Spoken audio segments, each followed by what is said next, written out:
Everybody, we ready to get underway? Okay.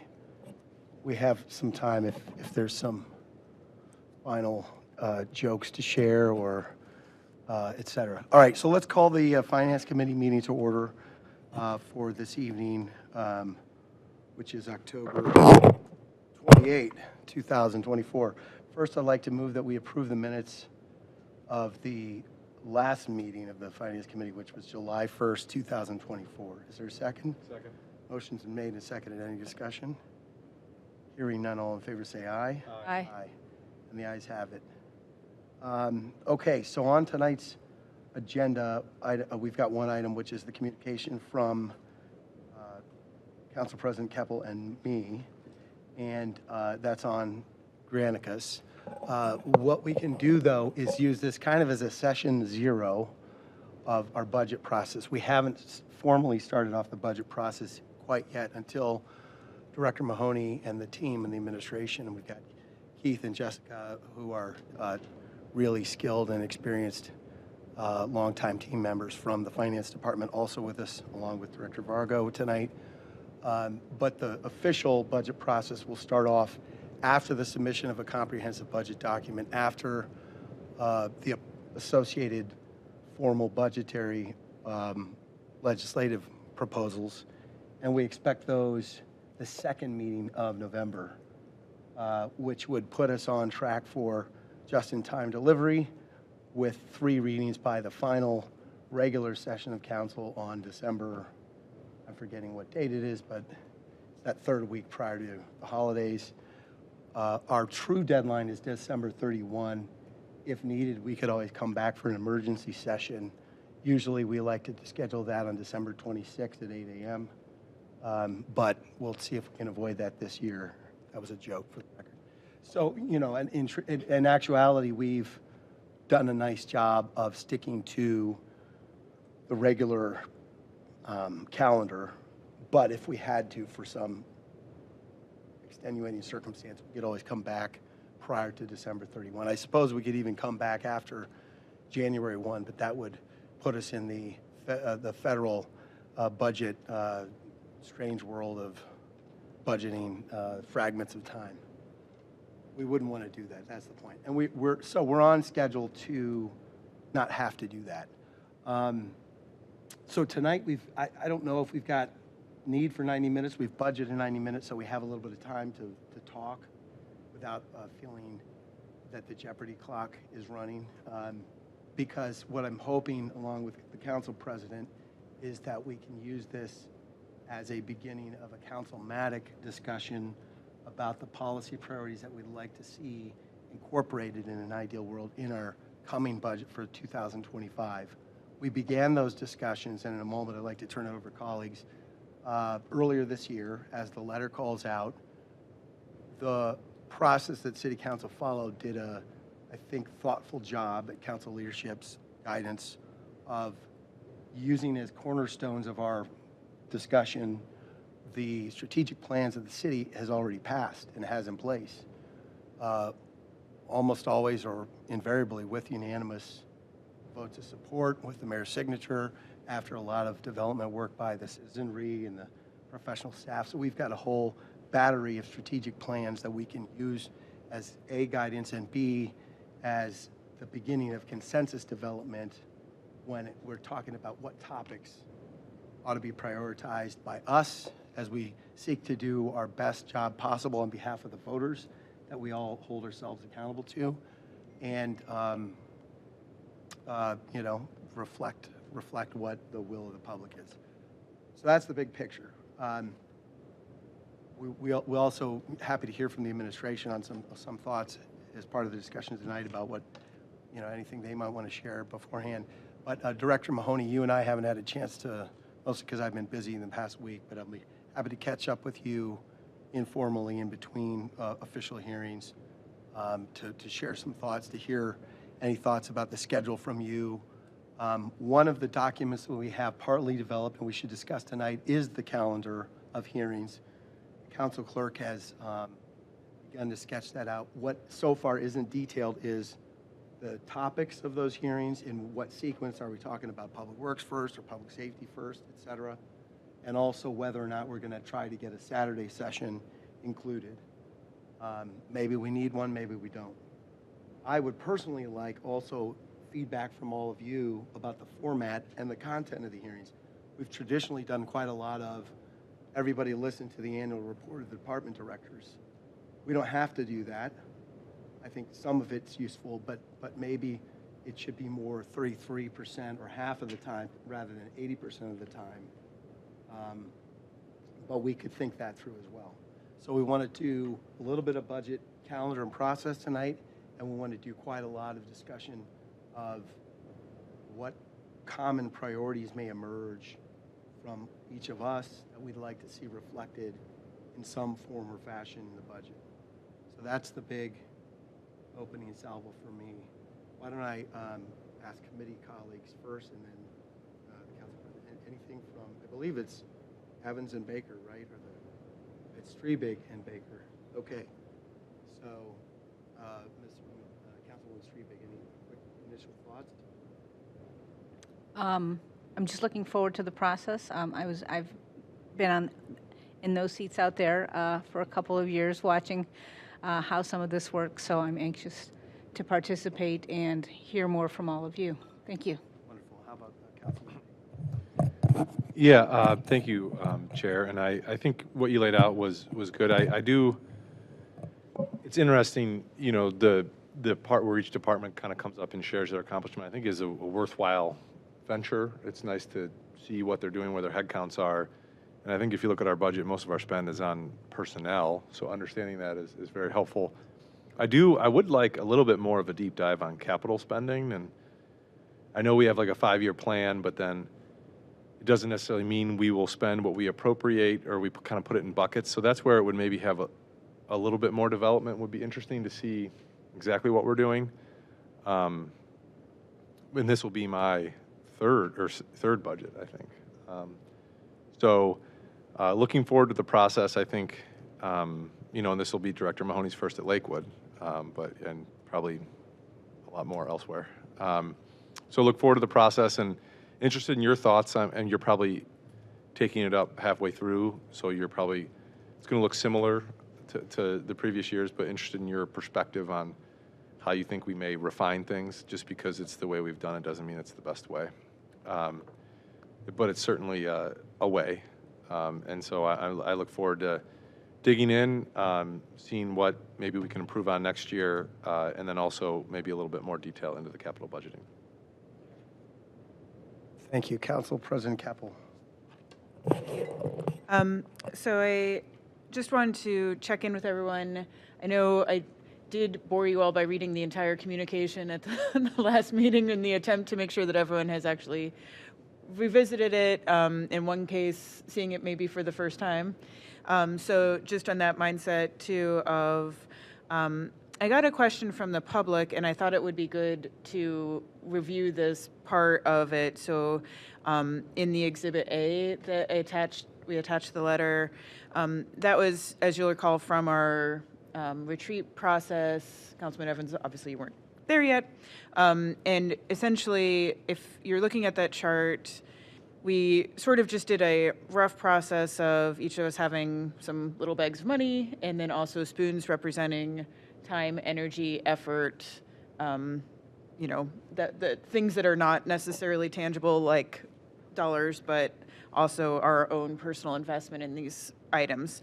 So that's why there's some budget priority items that are marked with a 0. It doesn't mean that there's no money to be spent on them or we are unwilling to spend money on them. It just was not something that got a little bag of money, but it did get a spoon, which means that we were investing time and energy in those things. So that if you're looking at, if any member of the public or any of us looking at that, trying to understand this sort of chart, and then the numbers by the budget priority was how many of those little bags of money, how many of those were on that topic.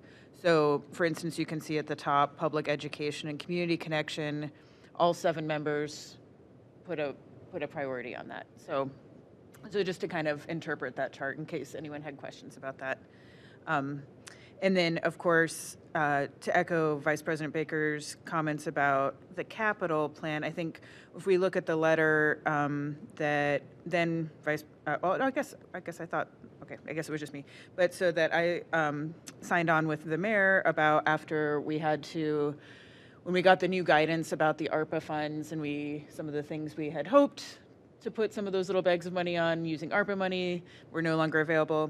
And we had those shared priorities of the expanded technological capabilities with the Wi-Fi and security cameras, the public parks, sustainable and reliable backup power increases Cove Community Center's capacity, serve residents in emergency, public right-of-ways, including ADA, I won't read these verbatim, the women's locker room for the police, ensuring Winterhurst, and then maintain and improve municipal buildings, including City Hall, Police Headquarters, and then improve Lake Erie public access, and that talks about the Lake Clifton Connector project, which we'll also be talking about very soon. So a lot of those have capital budget connections as well as obviously the personnel to maintain them. So I think that is, Director Mahoney, that was kind of, to echo Vice President Baker, I think connecting those dots a little bit in budget would be helpful to hear some of, and I know some of these things have been worked on as well, including things on our chart, like,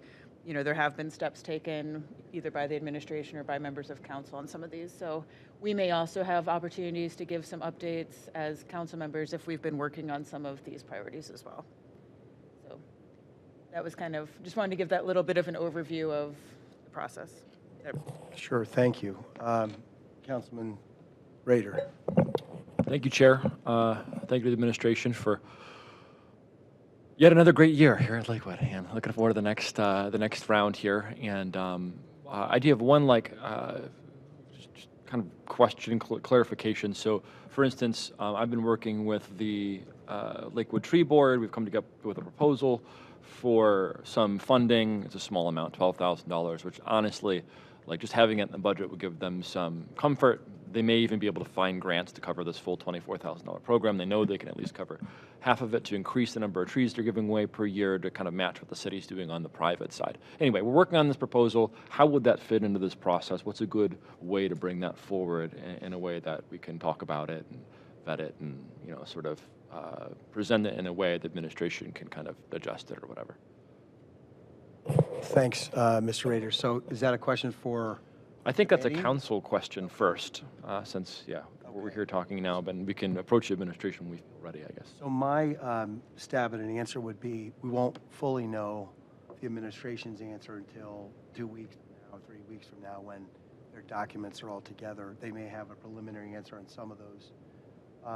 However, what I prefer is that City Council just provide for the financial capacity for those areas that we have consensus around within reason, assuming that it's not $1 billion expenditure or something. Nobody's talking about subsidizing the Browns Stadium and moving to Brook Park, okay? We're talking about things within reason that flow from the aforementioned strategic plans and have price tags that we think we can afford. Often the range of cost for these community initiated ideas are quite modest. We're talking 5 figures, not even 6. I think city government these days can't afford some 6 and 7 figure investments. And we do that quite a lot, although I think restraint is sound. But for something where if the city had to find $24,000 for urban forestry, education, outreach, and success, we can afford that financially, and it would be up to this body to say, A, we are stating that we want to do that, number one, and number two, we'd have to work with the finance department to make sure that that commitment of funds doesn't offset some other expenditure. I would be surprised if a $24,000 expenditure would do that, but if it did, we may then have step 2, which is, okay, where are you going to get the money from? If you are going to commit more here and it comes at a cost there, okay? I actually think that's a healthy conversation for us to have because often we're making budget, or we're asked to make budget decisions kind of in isolation.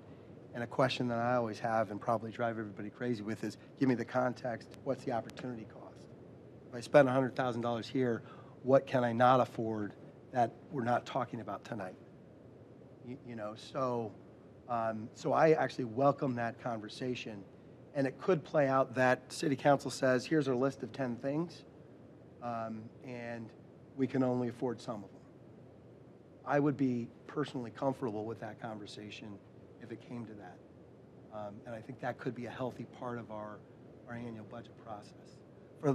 I should say, for everybody's benefit, the lion's share of the discussion typically has been that we're conducting oversight. As Councilman Baker said, we're receiving a lot of information, briefings from the departments, and that's all valuable.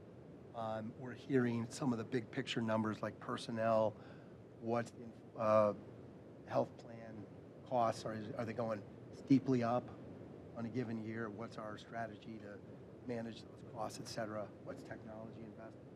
Council President likes to remind us to be mindful of those. But we don't always get into the programmatic decision making. To me, I think it would be growth for us to do that, especially given the fact that we have so many strategic plans to implement, including a tree policy, an urban forestry tree policy, which now is also reflected, I think, maybe in the active transportation, and it certainly should be in our climate action plan. Other council members? Thank you, Chair.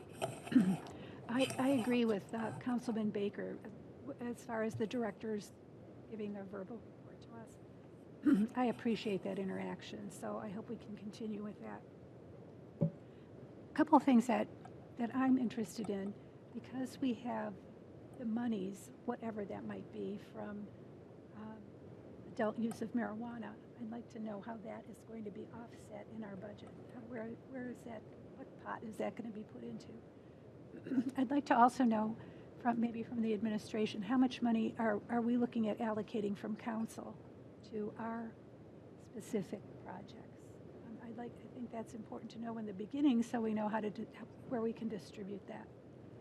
I think some of the items that were on our radar when we had our meeting or our retreat, some things are kind of low cost in the sense, I think block parties again are going to be, our block clubs are going to be very important to introduce from the standpoint of sharing information like we discussed at the last meeting.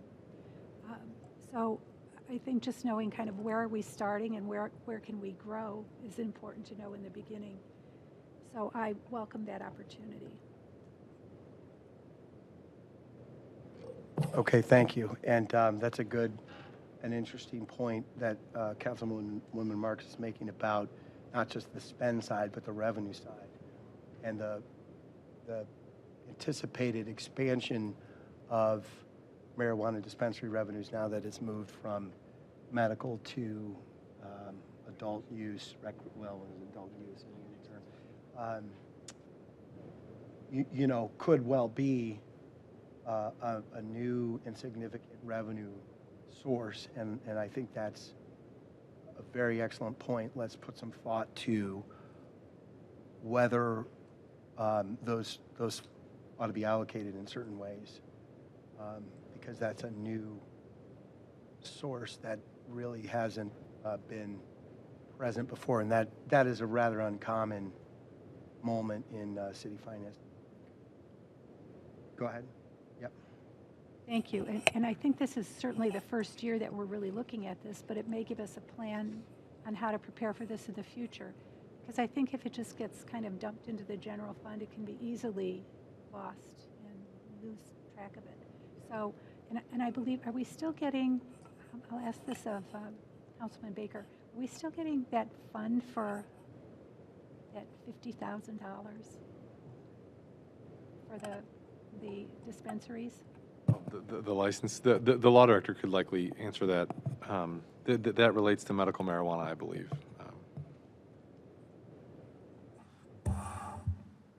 Thank you, through the chair. Councilwoman Marks,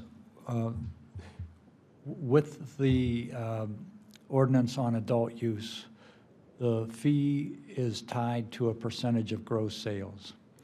And under the state statute, the locality is entitled to receipts from the state on a quarterly basis.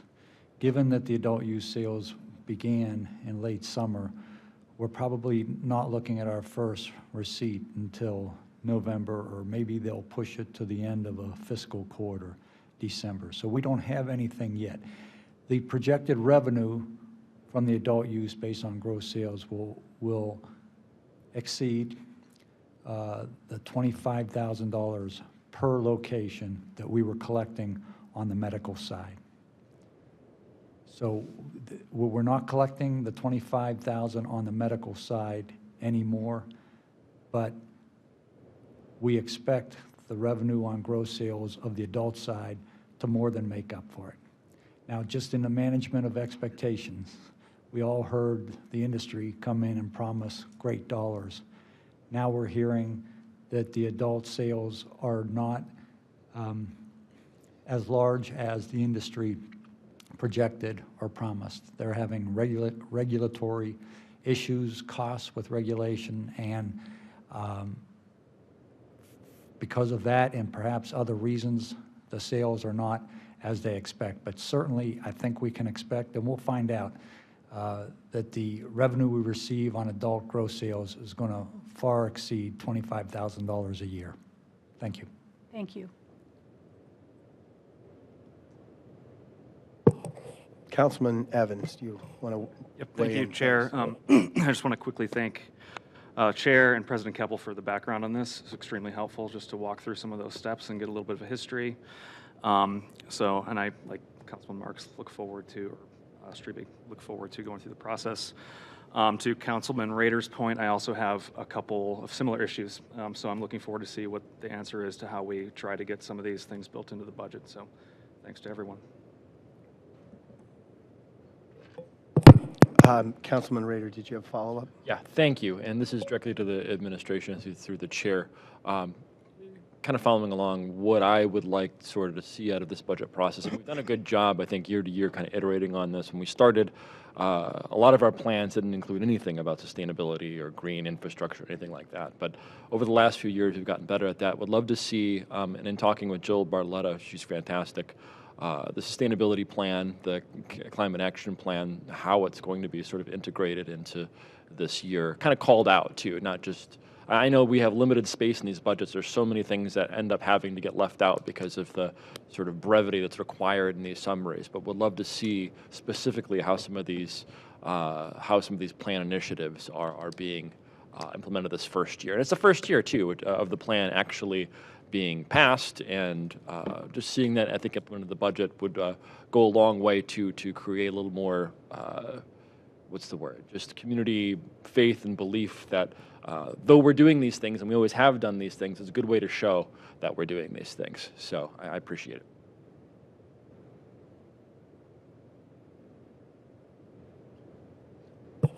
Great. I have another round of questions, but maybe we should pause here.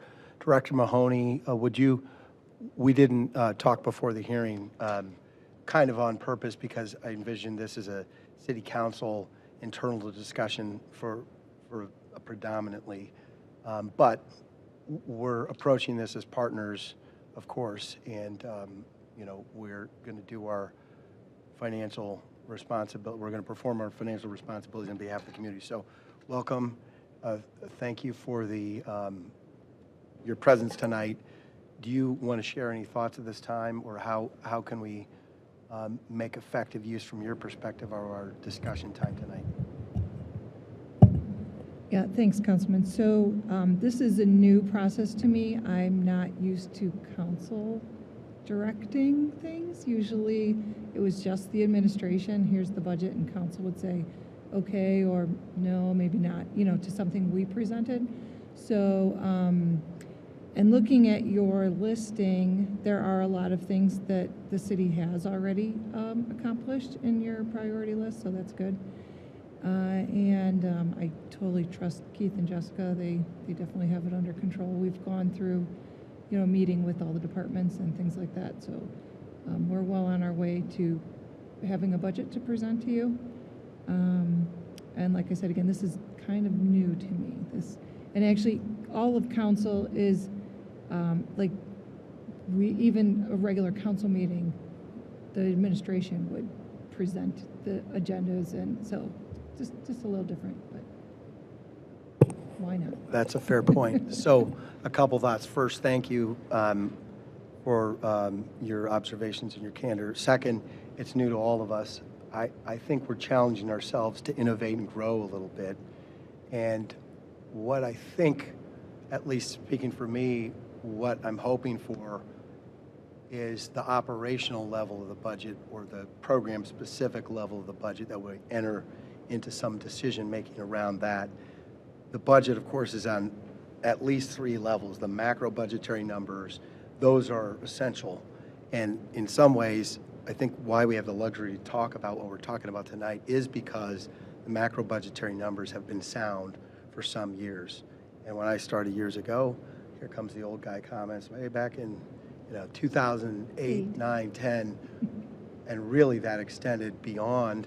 We had a budget that was tight for some internal reasons and even more external reasons, with the state government changing the local government fund levels, with the economic downturn from the foreclosure crisis, which really hit cities and real estate markets. So we had quite a lot of fiscal discipline and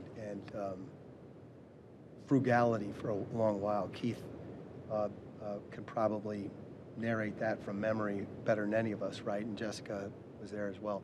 So because I think the city's big picture finances have been strong in recent years, I think we've also seen favorable tax income receipt trends, although part of what I think we should be sure to carefully understand is, are there any updates on those tax projections that we can share in November, December for the coming year? I know we heard some of that, those projections back in the summer when the county tax budget season is. But we should always double check that, right? So I don't anticipate that the city council is seeking to get out a red pen and change the numbers on the macro budgetary stuff. In fact, I think it's, I'm hoping that we're going to continue our strong tradition of prudent fiscal reserves of various kinds. In fact, we've kind of leaned a little C conservative, in other words, towards the direction of having additional reserves, and that's been a tremendous strength that's helped the city as we face big costs on sewer projects and a bunch of things, right? Mm-hmm. So that level, I suspect, unless colleagues want to jump in and share thoughts to the contrary, I'm not sure that we're seeking to change our major parameters on that level. The micro level would be Board of Control. Why are we spending $8,000 on this contractor instead of that contractor?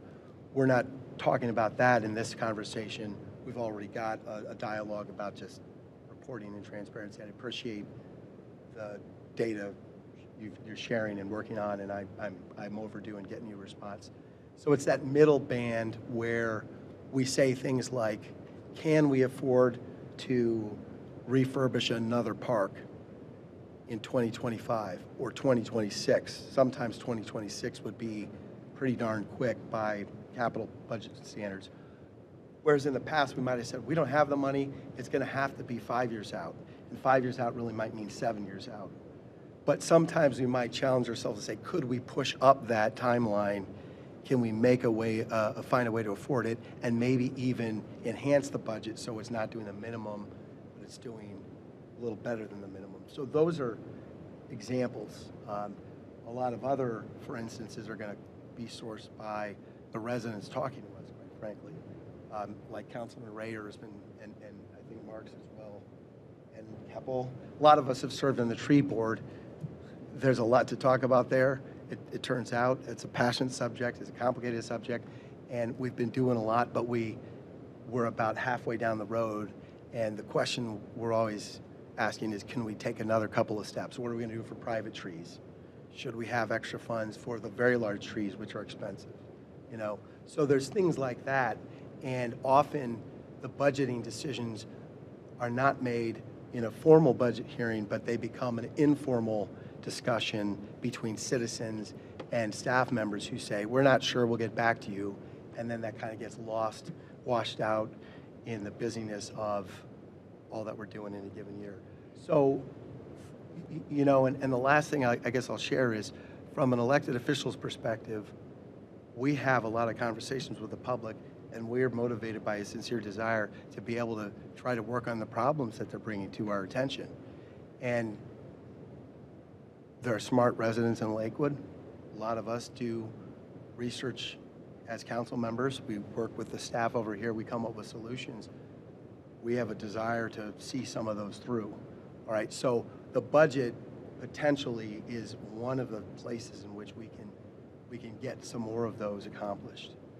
So I'm going to stop talking now because I'm talking too much, and we should pivot soon to the list in our communication with Councilman Baker. Thank you, Chair. And your statements brought something to my mind, and I briefly talked about it with Director Mahoney when we had coffee, but I'm interested in kind of our borrowing practices. It seems to be that sometimes in the beginning of the year we issue short-term notes to pay for some capital projects we're going to do that year. I think in a low interest rate environment that makes a lot of sense. Maybe it doesn't as much in a different interest environment. So like kind of an analysis on if our strategy has changed a little bit, or if we're staying the course of kind of issuing short-term notes and then eventually rolling them over if we can into longer-term notes. Can you speak to that as kind of how we've progressed this year and how we're thinking about next year? Yeah, so just to go back to Councilman Bullock, unfortunately, and of course the finance director is always the pessimist in the room, right? So I definitely remember those 08, 09. I jokingly said to the mayor, I think we need another pandemic so we can have more ARPA funds, because the most interesting projects are not sewer projects to the residents, but unfortunately those are the ones that the city needs, and those are very, very expensive. So, and even with projected increases in property tax and income tax next year, our budget's pretty tight right now. So I appreciate Councilman Rader asking for $12,000. That wouldn't cause me heartburn, but other projects probably would. It's just actually amazing at this would be the first year of the property tax increase next year, and I'm not quite sure how we're going to get through union contracts, to be honest, with increases that will be able to be funded over the next 3 years after that. And that goes along with the debt. We have had this practice of, short-term bans and then rolling it into longer-term debt, after 3, 4, 5 years. And unfortunately, we are in that kind of cycle. Fortunately, we do have a property tax levy that pays for, specifically for debt service. So that's optimistic on, but yes, it's just, everything is so expensive. So that is the problem. Street repairs and water and sewer projects, they eat up, and along with payroll, that's pretty much the budget. So looking at, yes, how we're still funding, I'm still thinking about in the future, this year probably will be the same as it has been in the past, and then, a one-year note, and then see where we go next year to try and think about maybe a different plan of some sort. Yeah, it's unfortunate we're in this cycle. We don't have the reserves to pay for these big projects. So the only way to do it is by taking out debt. Councilman Baker, for the moment, did that answer your question? Yeah, I think to the director's point, it's you have to, kind of stop the cycle, but to stop the cycle, you stop the spend. So you have to figure out a way to maybe decrease the cycle and then get off it eventually. But yeah, I agree, it's a multi-year thing. Are you driving at trying to pay more capital with cash? Yes, and for example, this is just an example. In previous years, we would issue short-term debt to pay for the sidewalk program, 300 grand, whatever, right? So what that would do is we'd take out that debt at the beginning of the year, and then we'd eventually get revenue back and usually pay some of that down, but then whatever was left, we'd roll over into more debt. So you're paying, in a low-interest environment, correct me if I'm wrong, Director Mahoney, in a low-interest environment, you're paying 2-3% on that. Not great, but okay. But in a 6, 7, 8% environment, you get less for that money, right? So why even issue the short-term debt? Well, you need reserves in order to not issue short-term debt. So you need to start a plan to create reserves in order to get yourself off debt. It's like it's a drug. I don't know, right? Like you just keep taking debt, and you get into a cycle, and it's hard to get out of it. So you either get out of it by decreasing your spend or increasing your revenues. So it's only really the two ways to get out of it. Both of those things are not easy to do, but they would require some prudence to start the process of getting off of them. And that's where I think at least the conversation is ripe to have, certainly in a time of, I mean, prices are increasing, things are more expensive. We are seeing favorable trends in property income taxes. You know, is it favorable enough to offset those things? I don't know. But if there was a time to have a conversation in the city of Lakewood in the last 20 years about that issue, I think the time is now. It's a great point. Why don't we do a January deep dive on that, and also a November, December close attention to the capital plan for 25 and, you know, the closely ensuing years.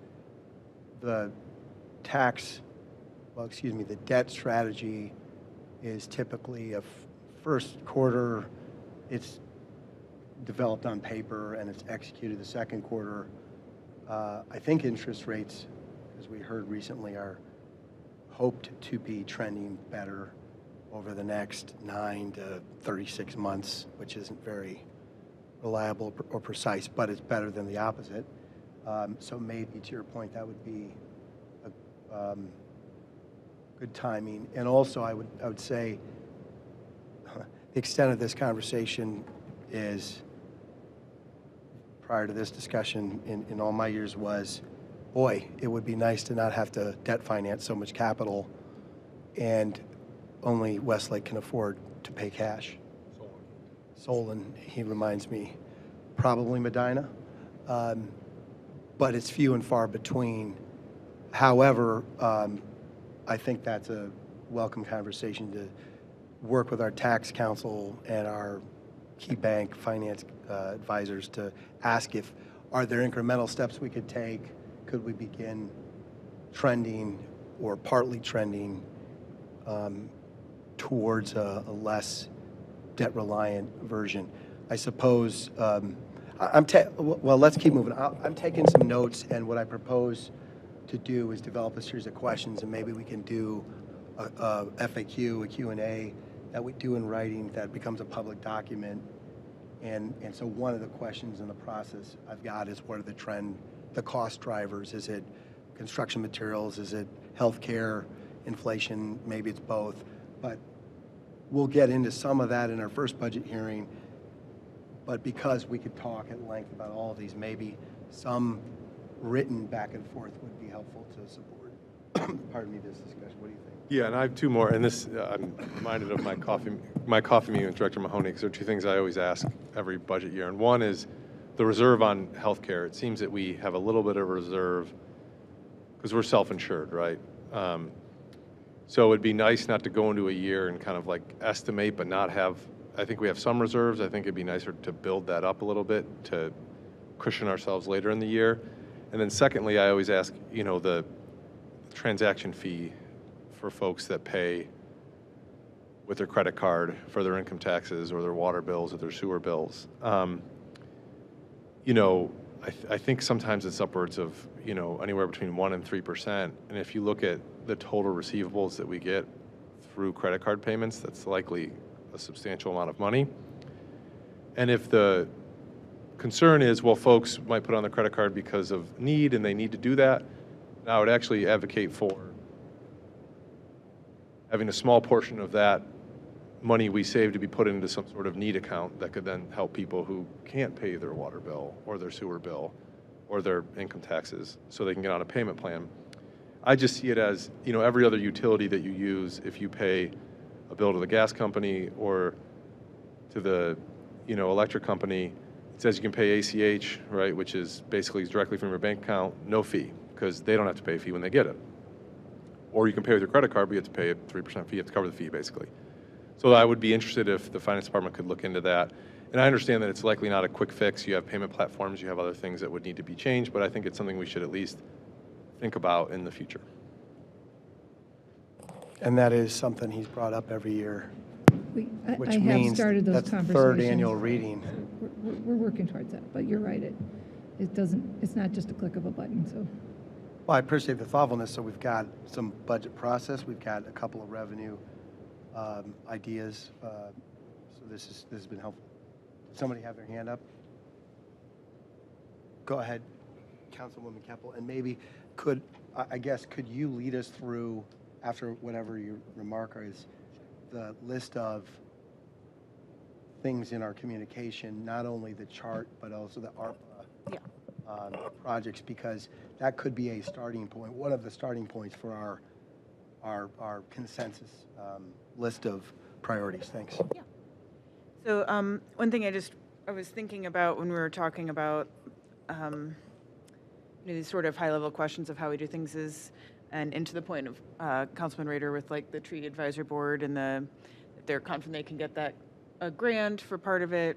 Some of these sort of, you know, we get the resolutions and things for different grants that different departments have sought, which we very much appreciate. Whenever we get money into the, that's always very much appreciated. But I would be interested, and I don't know if this is the time to have that conversation, but it might play into it a little bit about kind of our grant process. Like I know some of that is clearly generated by any particular director or department that is aware of a grant. There's certain ones we go through for all the time.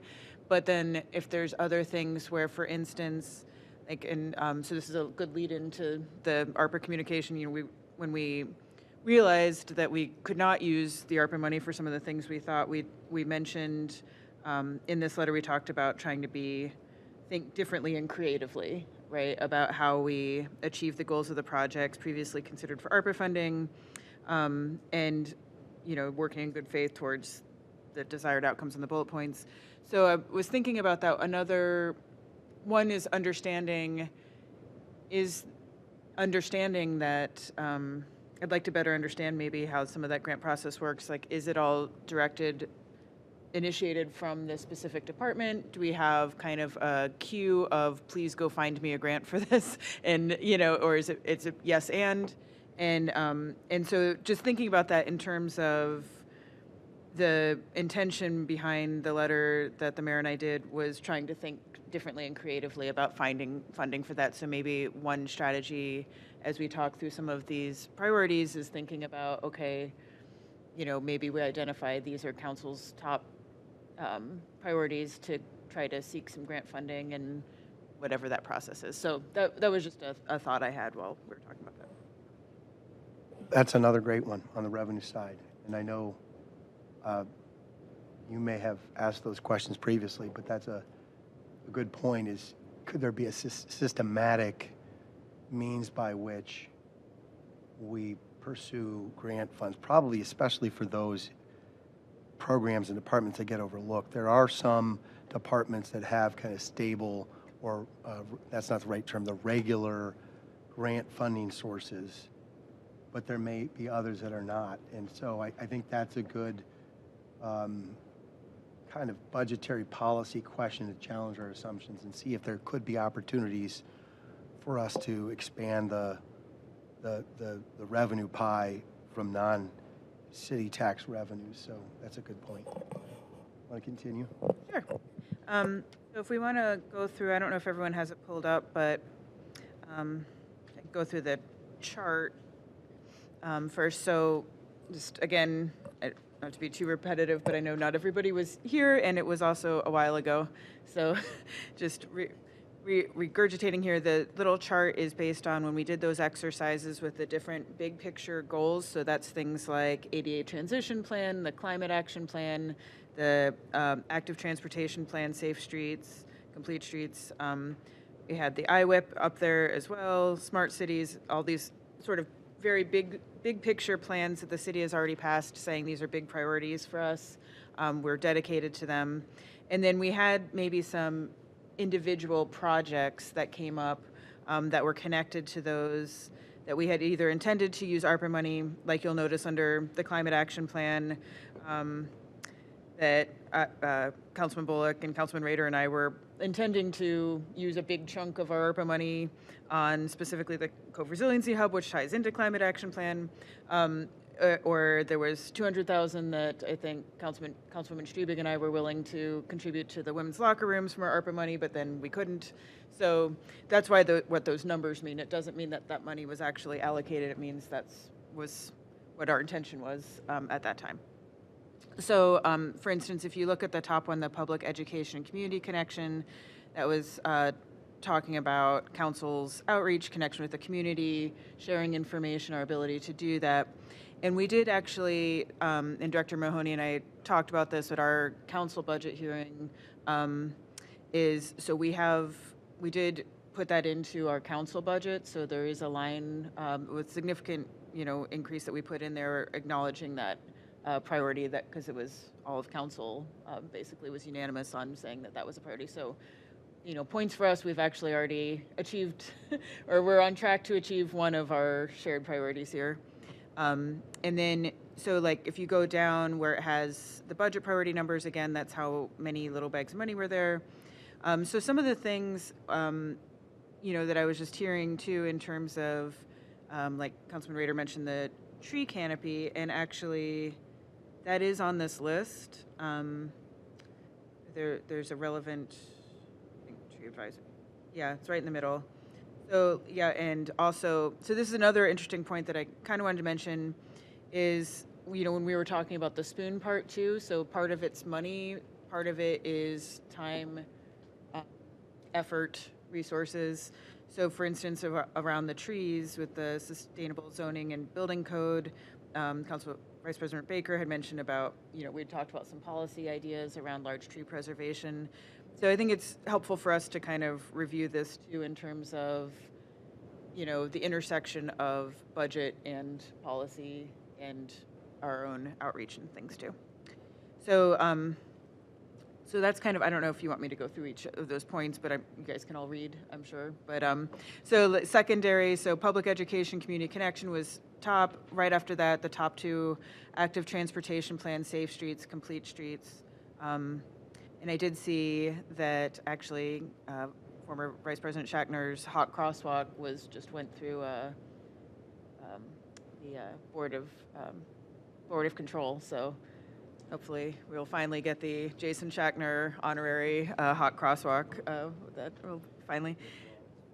Yeah, we'll just have to flash his face when you try to cross the street. But that wasn't the only thing, but that is listed as a specific ARPA allocation, and that money was actually, we did get allocated prior to the shift in guidance. So, and then we had the smart cities, which talking about fiber expansion, park Wi-Fi, smart lock bathrooms, security cameras. And I'm interested in revisiting that too, particularly after our conversation with the county in terms of communication during emergency, in terms of, I was asking them, and I'm trying to get some data about how long the signal was actually out from the providers, because that would also be another way to expand communication capacity in our community and resiliency, because we could certainly power the Wi-Fi connection with solar in the parks, and that would give people more places to access. So things like that, of just revisiting where those things are. Some of it, may also be in the works. I know IT has been working on upgrading Wi-Fi in the park, so when we hear from them, that would be a good opportunity to get those updates. So that's kind of, in terms of process, these are kind of the things I'm thinking. It may not actually be adding, it may be continuing these things that we already said we're working on. IWIP, obviously, as Director Mahoney mentioned, this money did get allocated because that was one of the things we could use ARPA money on. So we did have those big buckets of ARPA money, but we all know that we have a lot more work there, and it's not glamorous or flashy, but we legally have to do it, and it's good for the environment as well. So, and then we had affordable housing strategy. So I don't know that there was a specific plan on that one, but just a priority in terms of funding was acknowledged. And I know that there are elements of the CDBG funding that we allocate each year, obviously in affordable housing. But that continues to be a priority for council. Climate action plan, we specifically called out the resiliency hub there as a priority, but that climate generally, block clubs. So that is actually on there too. So that was something Councilman Marks mentioned as a budget priority. Downtown development, we're in the middle of all that, obviously. An ADA transition plan, so again, huge high-level project for the city. This was also called out in the ARPA letter. And in that ARPA letter, I kind of tried to tie together, that was specifically focused on a lot of the ARPA things that our council's intended uses of ARPA monies that we're not able to be doing that. This chart list includes other things beyond that, so they may or may not be called out in that letter with the mayor, but I thought it was worth revisiting that we had already signaled earlier this year that these were priorities. Then we had the police women's locker room, which again, we weren't able to allocate, but that was a priority.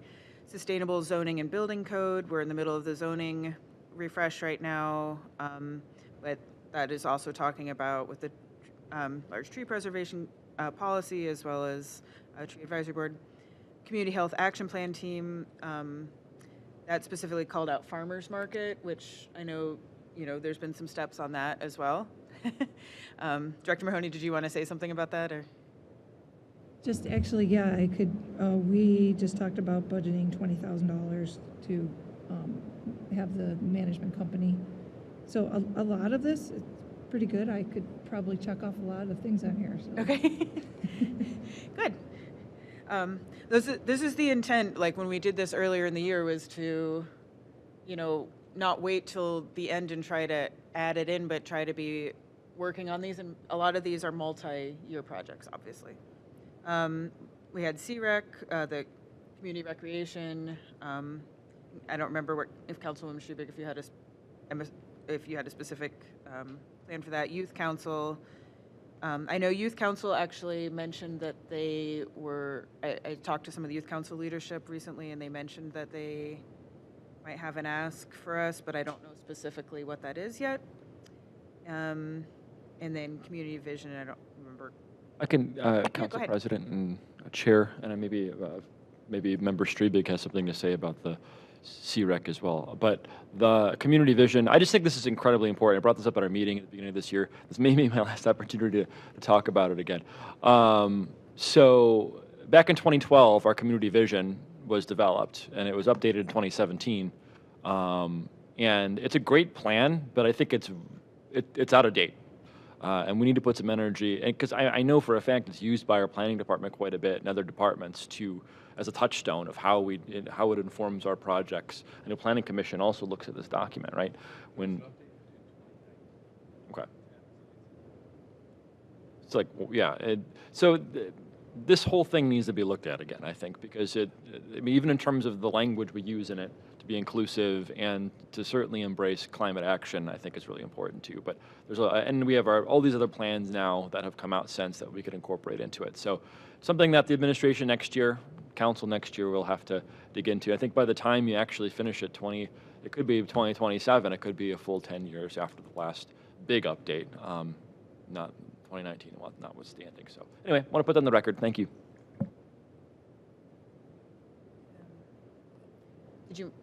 I don't know if Councilwoman Strebig wanted to. Okay, all right. So those are all the things that we had, and thank you for that clarification. clarification, Councilman Ryder. So those are all the things we had budget priority numbers for. And then, of course, there were things we had spoons for that, and I think that's kind of some of those things as we're talking now. You know, the things I've heard so far, council members mentioned that you are looking for support on are actually already on this list, so it seems reasonable. And then in terms of the ARPA funds, the things on the list that the mayor and I said we, you know, try to think differently and creatively and work together in good faith, included expanding technological capabilities at city parks, allowing for improved public restroom access, reliable Wi-Fi, and security cameras. And if you're not familiar why improved public restroom access would be on that with technology is because we were thinking about the idea of like smart locks so that when there are games or things scheduled, soccer matches at a park, it could be unlocked during the time of the game without having to be open all the time, those sorts of things. And then again, the resiliency of having the expanded Wi-Fi in all the parks. Sustainable and reliable backup power. So these are all stated like outcomes. This is what would be achieved by this. So sustainable and reliable backup power increases Cove Community Center's capacity to serve residents in an emergency. That calls out the Cove Resiliency Hub and Climate Action Plan. Public right-of-ways and city properties become more accessible for all and safer for multimodal and sustainable transportation. That calls out ADA transition plan, the high priority projects, which I believe there were like, the ADA transition plan has a lot of different segments to it, but the high priority areas alone, I think were several $1 million. Active transportation, safe paths to school, climate action plan, multi-municipal building, city hall. So that was all kind of grouping that together.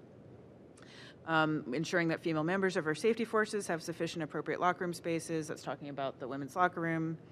Ensuring that participants at Winterhurst have sufficient appropriate locker room spaces.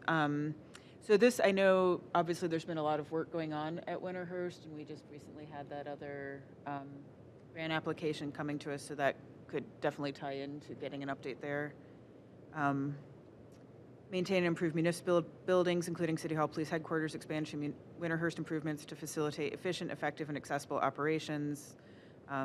Calls out the administration's priority of the municipal buildings, as well as ADA transition plan, which is obviously a high priority for me.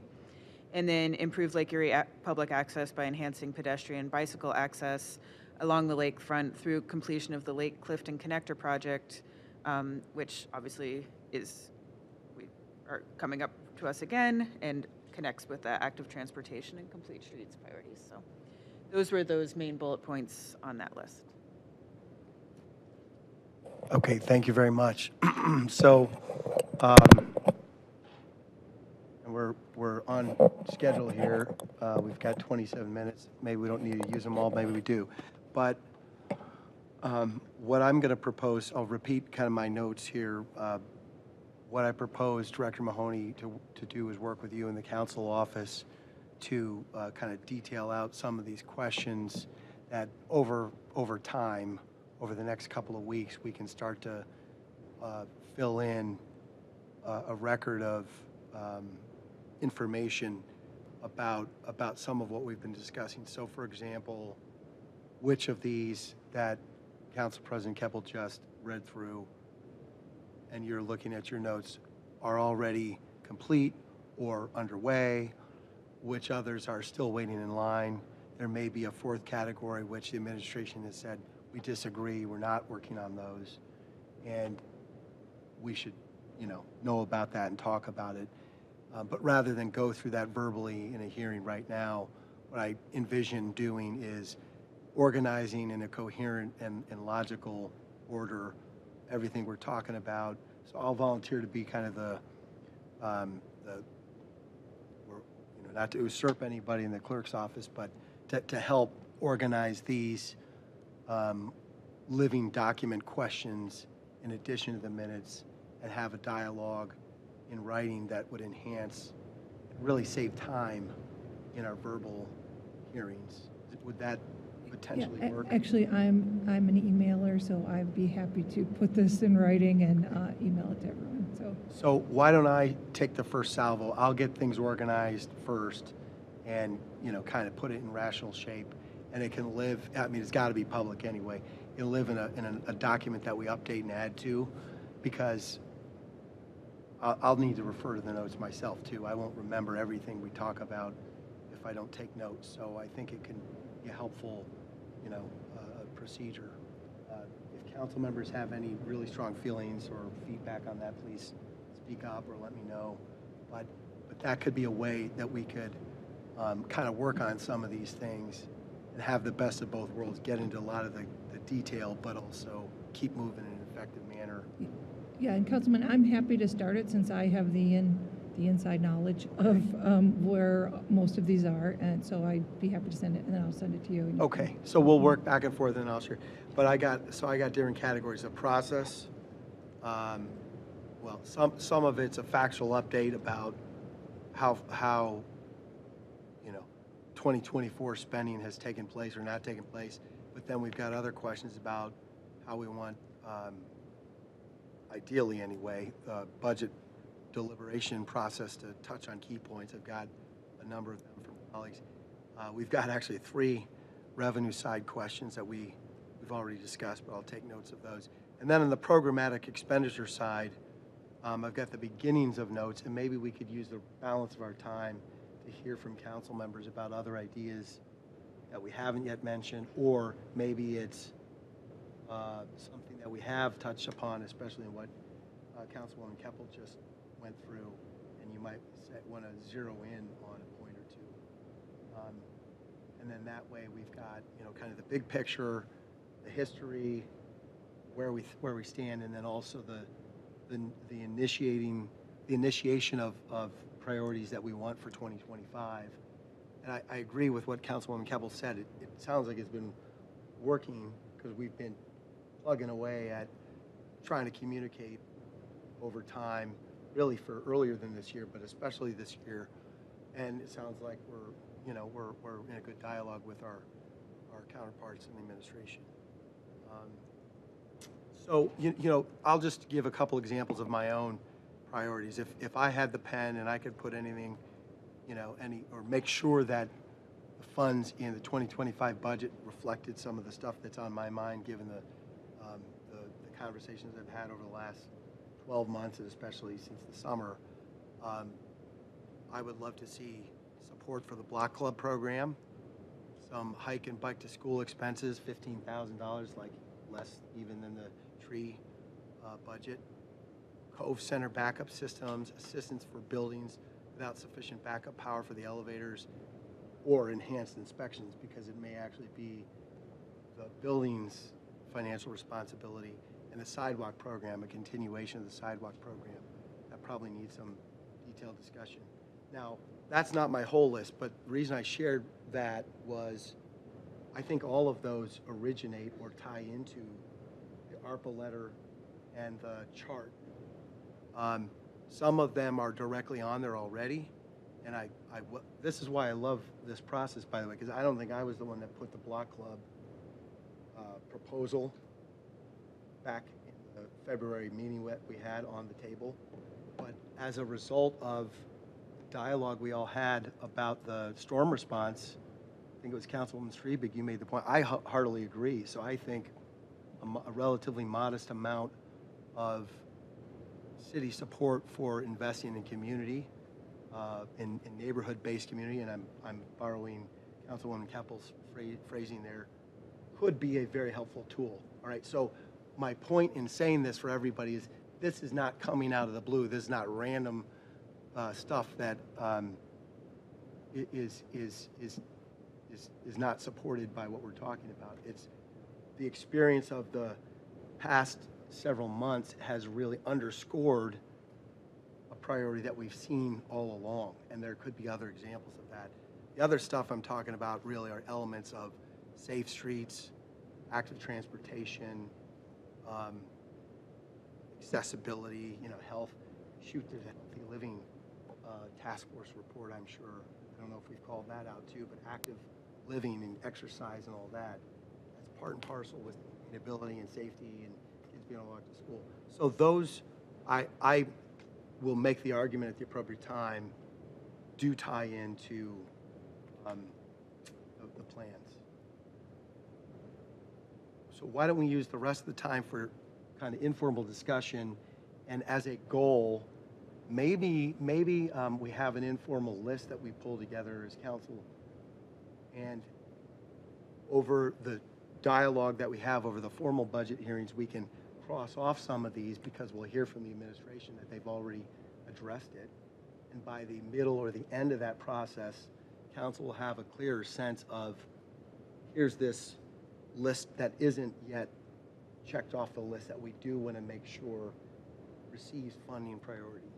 And so we hold that list, that hypothetical list in reserve for a potential budget amendment or an additional budget ordinance that we'd add to the normal set of budget amendments to be discussed mechanically, not tonight, but in a future meeting. But the genesis of it would be to find out whether there's some consensus and common ground by council members. So, anybody want to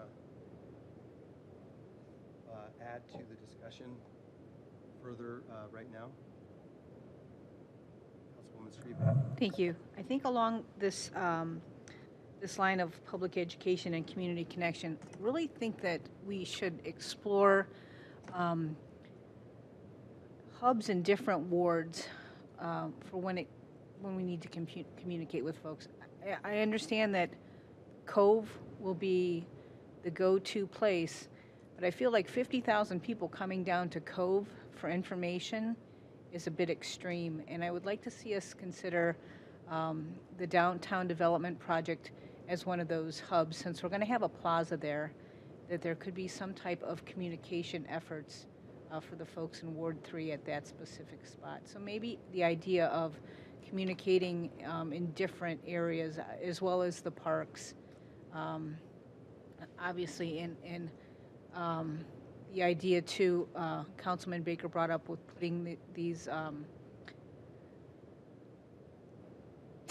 technical systems on top of high buildings. We're building a 5-story building potentially in downtown.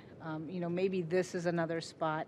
This whole idea of communication should be broadly spread across the city and not just completely focused at the Cove Center. Okay, thank you.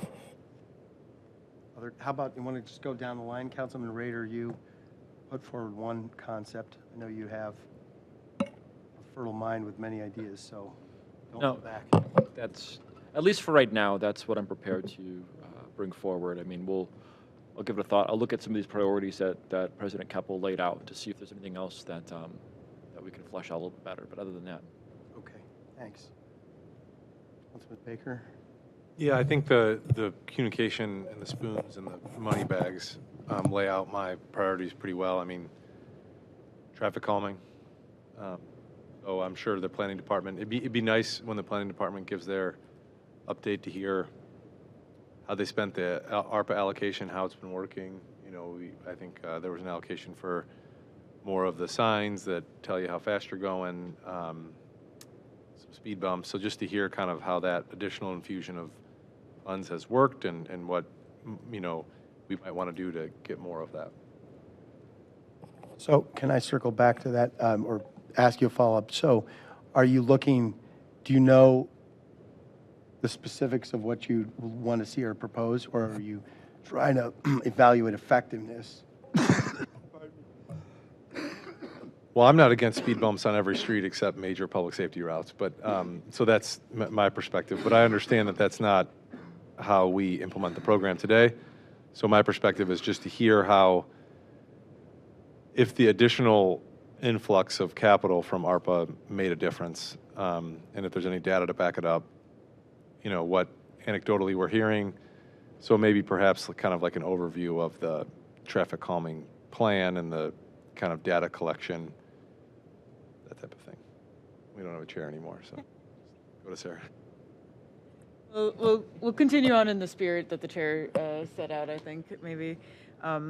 So yeah, for me is, going through this process with everything that I laid out, I think I'm pretty clear on my priorities, continue as pretty much as they were in terms of, I agree in terms of communication being a priority.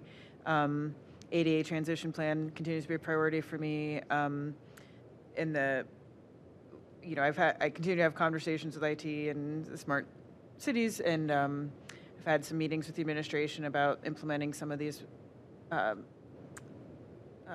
methods with the smart locks. So I don't see a whole lot of change from my priorities, but I'm more interested in hearing. As I was going through that list, I was realizing some of the things that I know we've been working on as a city, and some of the things I may or may not know what all's been going on, or how the 2025 budget carries forward that work or not. So that's essentially just that big picture question. I guess I would say.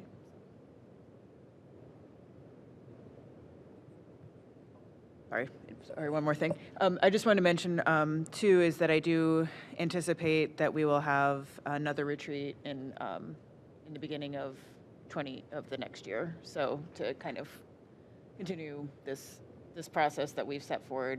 So just keep that in mind as well, too. So as we're doing this, it's also setting us up for that conversation in January when we have anticipate having a new council member also joining us.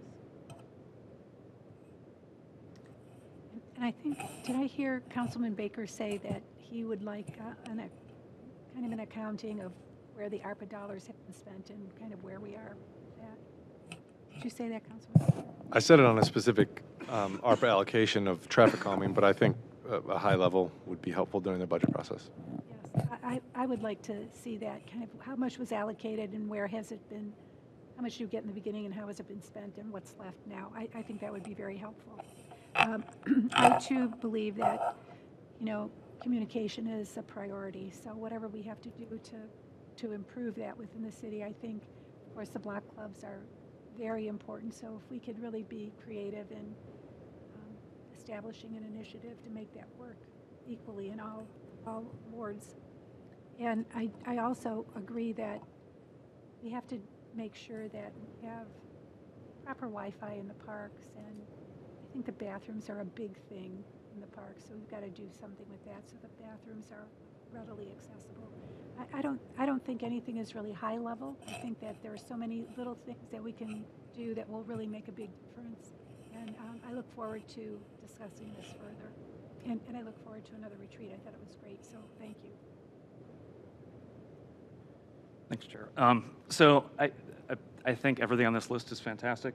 These align with a lot of my personal priorities, so kudos to everybody for doing this great work ahead of me being here, so thank you. There are just a couple things that don't necessarily fit into these buckets that are of interest to me. First is public art. We invest in public art, we invest in parks and other things, and we always have a way of managing those and maintaining it. There's currently no system for maintenance of public art that we put into the city. Some of our murals, which are great, are starting to peel, show some signs of wear. I think we should have at least money set aside to be able to repair some of those on a yearly basis as they come up. The second issue, I've talked to a lot of folks in park groups around the city, and they'd like to hold 1 or 2 yearly events, the Friends of Merle Bunce Park, Friends of Kaufman Park, Friends of Madison Park. And they're charged a fee to do that every time. I know this is a very small issue, but I think for maybe 1 or 2 times a year for the residents that probably leave that park in better shape than when they got there for that event, shouldn't be assessed a fee for usage for that particular thing. And Councilman Rader, I will fully support the expenditure for trees after speeding. It's what I hear most from residents are interested in increasing the tree canopy, so thank you. Great. Thanks for working with me on my exit to get a drink of water. So for the public, the administration, you may hear a theme or a pattern emerge. In fact, it's such a consistent pattern, it may bore you to tears, as you can predict what we're going to talk about from meeting to meeting, because it's consistently the messages that we get from the public. So, so it's understandable, I suppose, that our focus aligns around these several areas. And while I appreciate the fact that we've got a giant sewer bill sewer reconstruction bill to finance and plan.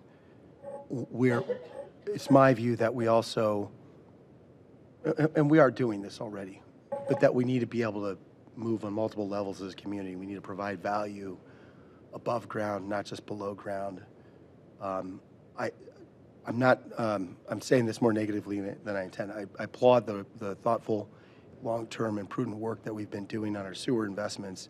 I think we've made huge progress on that plan, and we're going to need to continue to do that. But we can't look at that giant capital need and say that crowds out everything else, because that's just not reality and practicality. And also, when we do these relatively small and affordable quality of life improvements and improve the experience for the neighbor, the homeowner, the resident, the tenant, the shopper, the employee, or just the visitor, that yields all kinds of benefits for our community, including for the financial bottom line that's pertinent to our budget discussions. I know we all know that, so I'm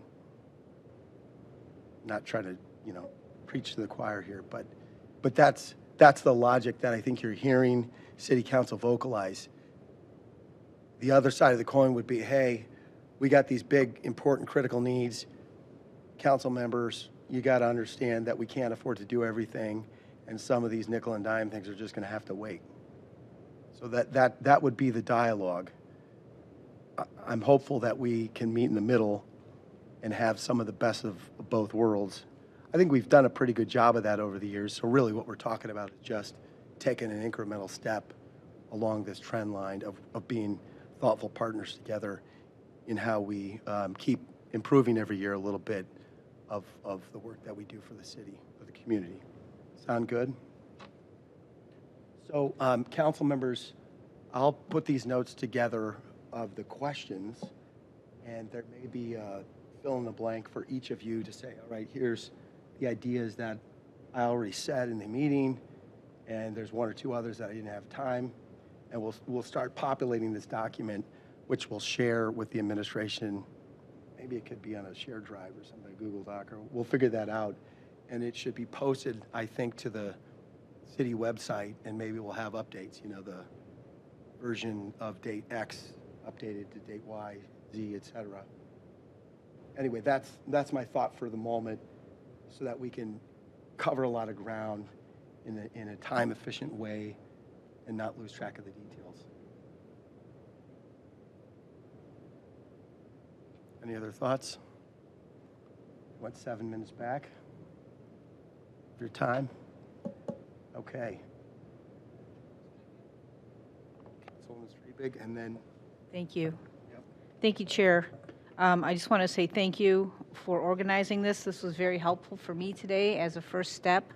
And thank you to Council President Keppel for all this organization. I am a visual person, so I love a chart.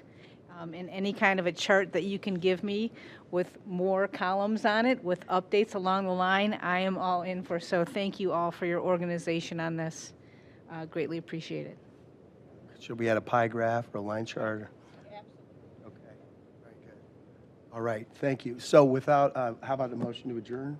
Motion to adjourn. Is there a second? I'll second it. All those in favor? Aye. Say aye. Thank you. All right, we are adjourned.